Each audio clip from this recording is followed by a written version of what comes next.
Hey, I'm good, thank you. Good morning, everybody. Who wants to go first? I'll ask, do you plan on ramping up the or does the administration plan on ramping up deportations to El Salvador? And how many people do you want El Salvador to take from the United States? Well, as an example, there are thousands of either trained Nicaragua members left in this country or their affiliates and associates. So obviously, some portion of those will be going to El Salvador as part of our effort to eradicate this foreign terrorist organization from the United States. But there's no upper limit to the agreement. We're going to continue to send foreign terrorist aliens to El Salvador as well as to many other countries. Thank You were you. first, I think. Is the president asking President Bukele today to send Mr. Abrego Garcia back to the U.S.? Again, to be very clear about this, the Supreme Court ruled that the district court cannot, obviously, compel us to conduct diplomacy or foreign policy with another nation. So they overturned the district court order. And they said very clearly that the district court, it was actually a unanimous ruling, overreached in that ruling. I'm not going to reveal any head of state conversations or conversations at the State Department or the lower level. But the important point that we all agree on is that he's an El Salvadorian. That is his country of nativity and citizenship. He is an illegal alien in the United States. He has no lawful right to be here. He was issued a final order of removal from this country. And so it's up to El Salvador and to the government and the people of El Salvador what the fate of their own citizens is. We can't extradite citizens of foreign countries to our country over the objection of those countries. Obviously, to do that would be a monstrous violation of international law. We can't go into other countries and kidnap their citizens and then take them back into our country. That's up to El Salvador and their own. To send him back, right? But it's their own citizen, right? He's in it. This is so. Remember, this whole entire conversation has been wrong from the beginning because nobody was mistakenly deported anywhere. That's like the big fact that all of you, most of you, have gotten wrong. No one was mistakenly sent anywhere. The only mistake that was made is a lawyer put an incorrect line in a legal filing, and they've since been relieved of duty.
He is El Salvadorian. He is an illegal alien. He was deported to El Salvador. I would welcome anyone here to tell me what country they think we should be sending El Salvadorian illegal aliens to. Didn't a judge order that he not be deported to El Salvador 5 years ago? So what you're referring to is an immigration judge. So that's Article 2, not Article 3. So there was no Article 3 restraint on his removal. A withholding order or a cancellation of removal order, first of all, as I'm sure you know, does not eliminate the deportation order, right? We all agree on that. So his status was he's an illegal alien who's been ordered deported, which means he can be indefinitely detained and removed to any other country in the world, right? He can be sent to literally any country on the face of the earth. But the preference, general matter, is to deport someone to their home country, right? In this case, El Salvador. Because he is a member of a foreign terrorist organization, withholding orders don't apply to FTOs for obvious reasons. So if you had an illegal alien, say from Syria, who's a member of ISIS, they can't apply for withholding of removal. So that principle applies here. Furthermore, the gang that he said was going to persecute him, so this theory that he's an MS-13 and there's this rival gang, the 18th Street gang, doesn't exist anymore in El Salvador. So the entire concept is false. But again, when the media talks about the idea that there was a mistaken removal, it implies to, I think, a normal listener, the wrong person was sent somewhere. He's an illegal alien from El Salvador. Where was he sent? To El Salvador. Where does he belong? In El Salvador. Right? It's He different belongs. sending someone home and sending them into a prison that they could remain in. It is up to El Salvador how to handle the process for their own citizens. Again, what you seem to be asking us to do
is to change the government and the laws of El Salvador. So if we deport somebody back to, for example, Syria, should we be closely involved on a day-to-day basis with the Syrian government, detailing that person's life and future? If we deport, say, 100,000 people back to Haiti, should we open a case file on each of those 100,000 people and ask every day, what's their housing situation? What's their healthcare situation? What might they need? What might they want? Once someone's out of our country, that becomes the problem of their host country, not our country. These people chose to invade us. So there's a lot of concern from the corporate media about the invaders, but they chose to invade us. It's our responsibility to return them back to where they came from, or another country willing to take them. Steven, You don't Steven, think the Steven, Supreme Steven, Court- is the president going to ask for him to be returned to the United States or not? Like, yes or no? So first of all, it's not a question for me to answer, but I think that the assumption that underlies the question is what needs to be corrected, which is that there was no mistake that was made. He was sent. So what? Let me ask you. So what do you think would happen to him if he came back to this country? As your understanding of immigration laws, what do you think would happen? But I'm just asking No, at it's this point important to know. about whether You're or not asking- you're asking a lot of about whether or not questions. the president. You're the asking. president plans to You were ask all El asking a lot of questions about this, and you all seem to care about it a lot. So let's see if any of you have researched anything about this issue at all. Can anyone here tell me what would happen to the illegal alien from El Salvador if he came back to the United States? Does anyone here know? Does anyone want to guess? Any of you? He could be with his family. Does any of you know the answer to the question? Legally, what would happen if he came back here? Does any of you know? Any of you? Do you really Even believe? Did you hear that guy say that he'll be with his family? Killers don't deserve to lose their families, or gang members, or criminals.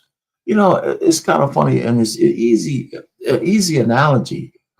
If you have a serial killer, mass murderer, or even just a regular homicide perpetrator, doesn't matter how many kids he has. Doesn't matter whether he lives at home at night and that's where he goes and kisses his wife and has dinner at the table. And once he's found to be guilty of a crime, they separate him from his family and everybody else. This is just crazy. This notion that if you're an illegal alien, what gives you cover is the fact that you have a family. It doesn't. It just doesn't. It's stupid. If you get deported because you're here illegally, it doesn't matter how many kids you have. It doesn't matter whether you married some American girl or somebody else. If you're not legal and you do some shit, and even if you don't, if you get caught up in the web, you can get deported. It's as simple as that. That's why you got to have your paperwork.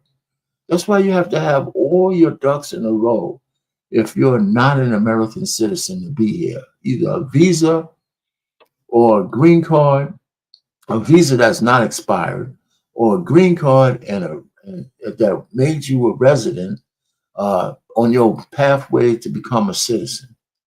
And then with that, those things could be revoked depending on what kind of citizen you are. Because those things are not promised. Those things are not guaranteed. You're not entitled to those visas or a green card. You're not entitled to them. They could be taken away if you break your promises. So anyway, go ahead, Steve. Go ahead and finish cooking, man. Even writing, Supreme Court. I'm talking. You now. really believe the You Supreme need to Court stop. doesn't I'm talking now. think you Does should be any of returned? you- Why was it unanimous? You're done. Does any of you know the answer to the question? Does any of you? You've been talking about it for days. Would deport him again now. He would be arrested. Okay. He'd be put in confinement. He would be deported the second time to El Salvador again because there's no withholding order for an alien who's a member of a foreign terrorist organization, number one. Number two is the gang that he's a member of doesn't exist in El Salvador anymore. So what you're asking for is to be deported twice. But additionally, if we chose to just pretend that the withholding order was real, he would be deported to a different country. So, for example, he could be deported to Egypt. So I'm just trying to understand, is it your view, in other words, you define a country that would be willing to take a MS-13 member from El Salvador. So I'm trying to understand from you all is, so if he came back and under our laws, he was then deported to Egypt or to Somalia, would you then be saying, great, I'm so glad that you deported him to another country? Is that what you'd all be saying? Like, do you understand our immigration laws at all? But the premise of your question, the gentlemen, the return, guys, do you know the difference between a deportation order and a withholding order? Do you know the difference? Any of you, please. Do you? Well, we're not in the government. But you couldn't even spend 72 hours over the weekend learning the distinction, even you've been writing and talking about it this whole time. Stephen, we're not going anywhere. On the gold cards. Just raise your hand. Does any of you know the difference between a deportation order and a My withholding question order? is, how do you know that he's a member of MS-13? The White House has repeatedly said, according to intelligence. By the way, according with our government and his government. In other words, his government has confirmed with their own intelligence that he's a member of MS-13. First of all, do you dispute that he's an illegal alien? What's that? Do you dispute that he's an illegal alien? No. Okay. And do you dispute that as an illegal alien, you have the right to deport him?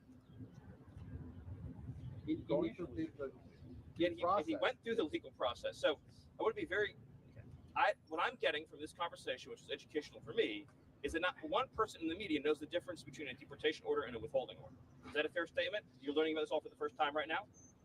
I guess so. Okay. So the deportation order means the judge has said he must be deported from the country. He has no right to remain here any longer. He must be removed from the country. So his only options are to be deported to his home country or another country.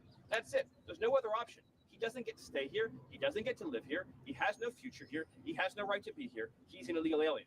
So when you keep saying return, because you've been spun up by the open borders advocates, you all seem to be operating under the illusion that he would be able to come to the United States and just continue to live here illegally. That's not an option available to him. His only choices in life are to live in El Salvador or to live in another country. That's it. There's no other option, legally or otherwise, because he came to our country illegally. Do you understand that? Stephen, can I ask as a matter? Listen, they understand, Stephen. They don't care. They don't care. These people hate Trump so much that logic doesn't matter to them. The liberal media has, I guess, failed the country. They really have. I mean, what's they supposed to be, the fourth estate or some shit like that? These people are actually, some of them are actually traitors to the United States. I think words like treason and traitorous and those kind of things should start to be used against the media. I really do. I think that at every turn they want to sabotage the democracy that we have or the republic that we have, just by the questions they ask, the stories they write, and the misinformation that they purvey. It's once your eyes are open to it, you can't unsee it. You really can't. Of policy, does the administration believe that immigration judges, because they're under DOJ, that their orders can be overruled by what the administration wants? Is that a general matter of policy? Well, actually, so specifically, is the Attorney General has authority to overrule the immigration courts, and that's actually by statute. Yes.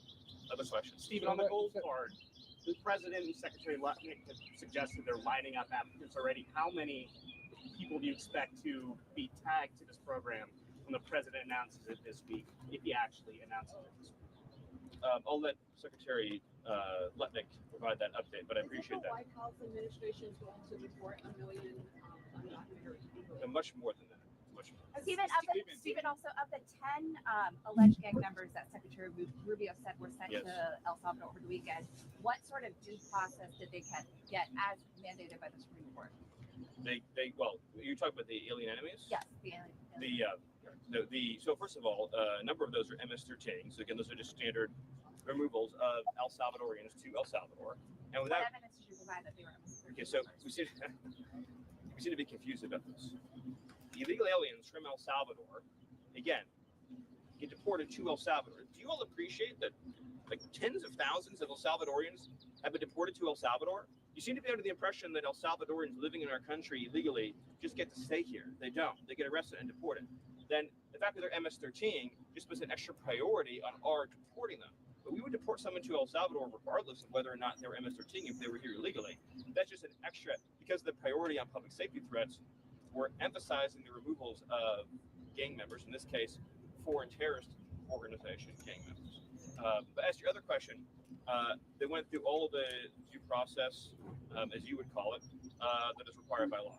So, but I just what I find so mystifying is that I've been talking to you all for a very long time. Now, let me this is where he really cooks the media and really lays bare the vitriol and the hate that these folks have for Americans and American citizens. It's mind-boggling. Legitimately, going back years actually, in my entire professional life, I've never received this many questions from the media about an American who was raped or murdered by an illegal alien. Legitimately, never. And all of you who are enjoying your lives and doing quite well, if you had children and you were living near any of these people, you would move away immediately. You would call the police immediately. You would call us and ask us to make you and your family safer immediately.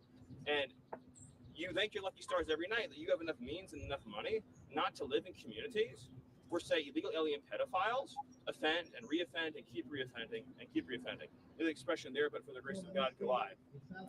The Biden administration apprehended 2 illegal aliens from Venezuela.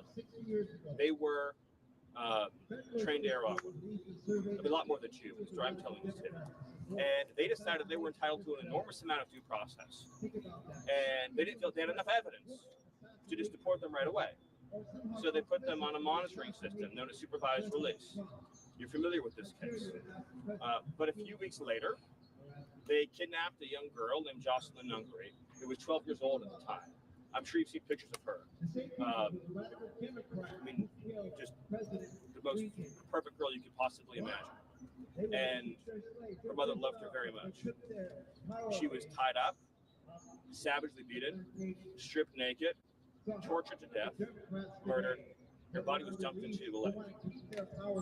So she didn't get any due process, but I'll tell you who did are the 2 illegal aliens from Venezuela who stole her forever. And there's stories like that all over the country. We just arrested a pedophile illegal alien who's being shielded by Sanctuary City, who's been charged in 20 sex crimes against children. None of any of you have had the chance to spend time with victims' families whose children have been raped, or whose wives have been raped, murdered. But that doesn't break. This is the one thing that I have against the, not the one thing, just one main thing about the federal government now, Trump and his administration.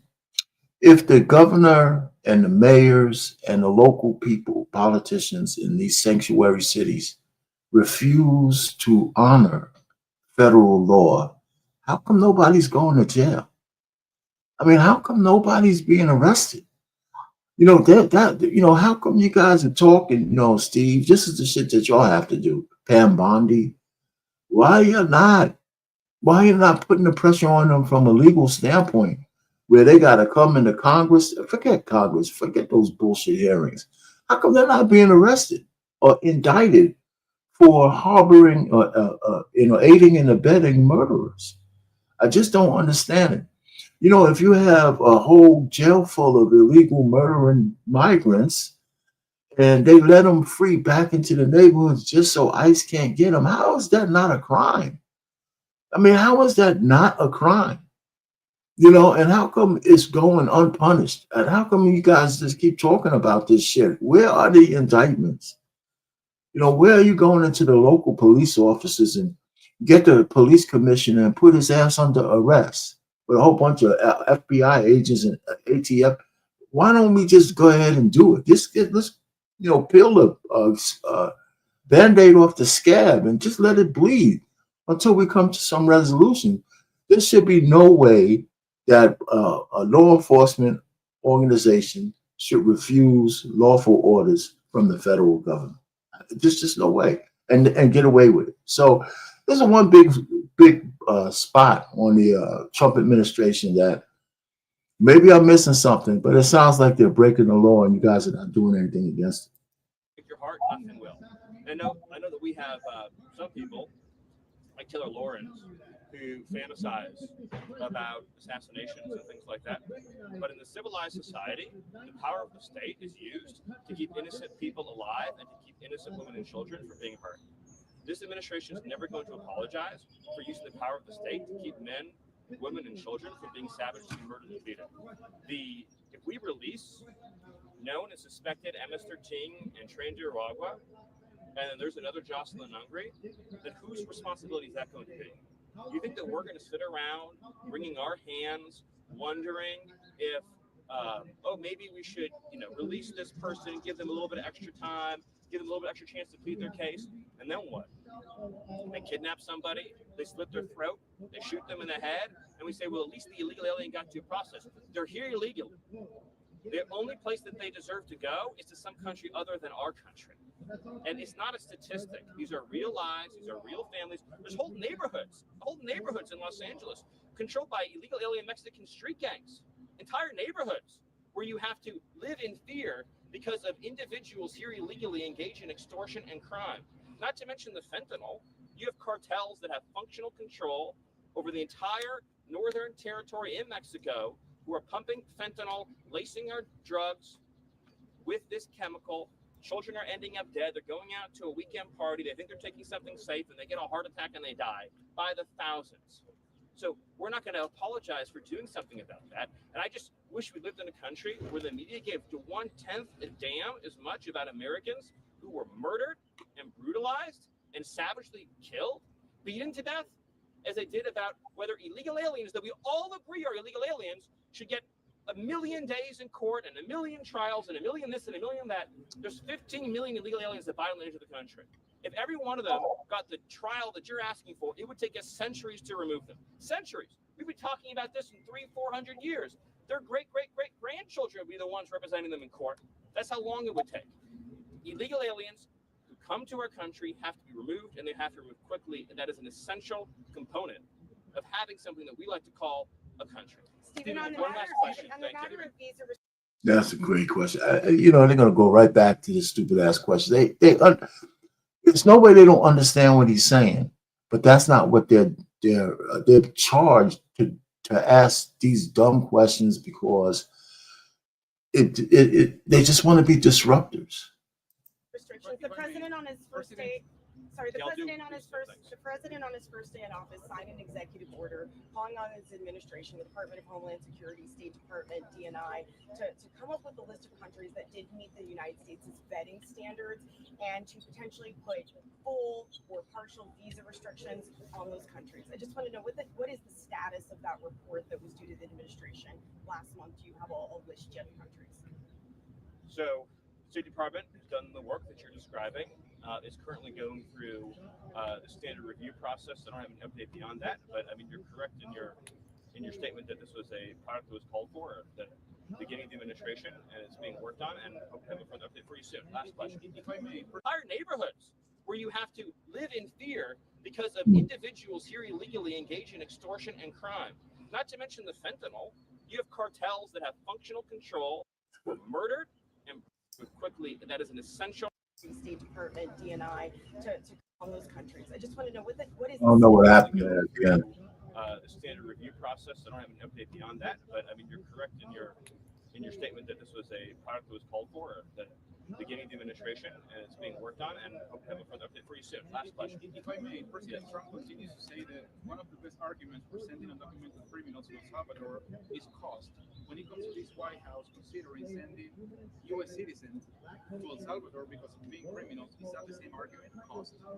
So the El Salvadorian deportation program is for illegal aliens, but I would also say that on the cost point, what we're referring to is the fact that long-term incarceration in the United States, I don't know, probably costs like 100x what it costs to send somebody to El Salvador. So that's in other words, if an illegal alien commits a crime in this country and then has to go into our judicial and penal system, I don't know the exact numbers, but I'm assuming it's probably like 100x cost. But I'll just close by saying the amount of lives that we've saved since we showed up by shutting down the border, since President Trump issued his executive orders and began deporting criminals, is already in the thousands.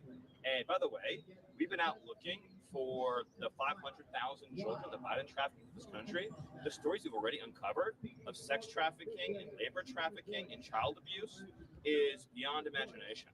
500,000 minors were smuggled into this country under the last administration, and the administration not only didn't do anything to prevent it, in every way they funded it, subsidized it, facilitated it, supported it, contributed to it. That if any American citizen did these things, they'd be in jail for life. Thank you. So that means that all you. Wow. Listen, I could dig him saying all that, but it's just incredible how, the vote can take our country from one end of the pole to another. And that's what gives rise to a guy like Trump, whether you like him or not, the fact that he has so much baggage and he still got overwhelmingly elected into the country, into the highest office in land, tells you about the discomfort with the liberal Democrats. And we still don't have enough Black people getting off that plantation. And that's the last bastion. That's the one thing we need to continue to do. I mean, I pretty much give up on Black women in terms of getting off. They're too coddled and they need the affirmations that the Democrats give them. But even they are slowly getting off the plantation, but they're going to be much slower than the men.